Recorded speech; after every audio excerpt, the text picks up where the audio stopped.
আমি বলছি আমার কাছে টাইম নেই, অফিসে গেলে অফিসের প্রেশার, বাড়িতে গেলে বাড়ির প্রেশার, তারপরে আমি তোমাকে টাইমটা বার করে দেবো কি করে? যখন ফাঁকা থাকে উইকেন্ডে তখন তো 1 ঘন্টার জন্য দেখা করি, ওটা কি তোমার জন্য এনাফ হয় না? এত বার করে বলি, তারপরে ওই সেম জিনিসটা বলে বলে না তুমি আমার মাথা খারাপ করে দাও। আমি নিজের অফিসের কাজ সামলাবো না তোমার এই সমস্ত ঝিকঝিক শুনবো? অফিসে যাচ্ছি কার জন্য? আমাদের ফিউচারের জন্য, রাইট? টাকা ইনকাম করে তো তোমার পেছনেই স্পেন্ড করি, সেগুলো তো আমি সেভিংসে রেখে দিই না। যখন আমার টাইম হবে আমি তোমাকে টাইম দিয়ে দেবো।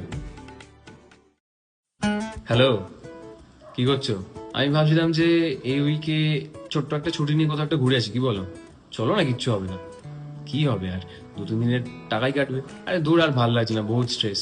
একে তো এই জবটা আমার ভাল লাগে না, আর আমার উপরে যে সুপিরিয়র গুলো আছে সেগুলো আমার মাথা চেটে নেয়, খেয়ে নেয়। তো আমার একটুখানি রিফ্রেশমেন্ট লাগবে, আর সেটা আমি তোমার সাথেই পাবো। আরে কাজের প্রেশার নিচ্ছি তো, কাজের প্রেশার যতটুকু নেওয়ার দরকার ততটুকু নেবো। আমারও তো কিছু হিউম্যান নিড আছে, যেরকম তোমার সাথে থাকা, তোমার সাথে গল্প করা, তোমার সাথে কাটেল করা, এইগুলোই তো স্ট্রেস রিলিফ করে। ছাড়ো সব, এত কিছু ভাবতে হবে না। তুমি বলো তুমি কবে ফ্রি আছো, সেই হিসেবে আমি টিকিট কাটবো। আরে বাবা, অত কিছু ভেবো না, আমি তোমার জন্য টাইম বার করছি মানে আমার তোমাকে দরকার, তোমার ভালোবাসাটা দরকার।